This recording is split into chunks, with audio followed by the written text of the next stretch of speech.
বাস আজকে এখন আলোচনা করব যে কি ওএমএল নিয়ে গার্মেন্টসে যারা প্রোডাকশনের সাথে যারা আছে, যারা প্রোডাকশন কোয়ালিটি যারা আছে, ওএমএল সম্বন্ধে আলোচনা করি। ওএমএল জিনিসটা জেনে রাখা খুবই গুরুত্বপূর্ণ, কারণ এখানে ওএমএল এটা রিলেট হচ্ছে যে কি এটার ফুল ফর্ম হচ্ছে যে আউটগোয়িং, ও দিয়ে আউটগোয়িং, এম দিয়ে মেজারমেন্ট, এল দিয়ে হচ্ছে লিমিট।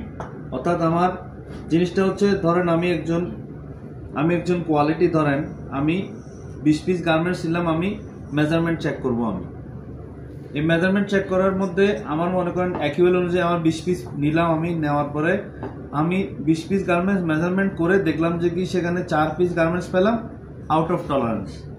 এই 4 piece garments out of tolerance আমি যখন পাওয়ার পর আমি যখন এটাকে শতকরাতে নিয়ে যাব, তখন আমার আসবে যে কি 20% হচ্ছে ওএমএল, এবং এই 20% ওএমএল মানে হচ্ছে যে কি ওএমএল অনেক হাই। সাধারণত কি ওএমএল থাকতে হয় হচ্ছে যে কি 5% এর নিচে, এভাবে করে হচ্ছে যে ওএমএল থাকতে হয়। সো এটার জন্য হচ্ছে যে এই ভিডিওটা।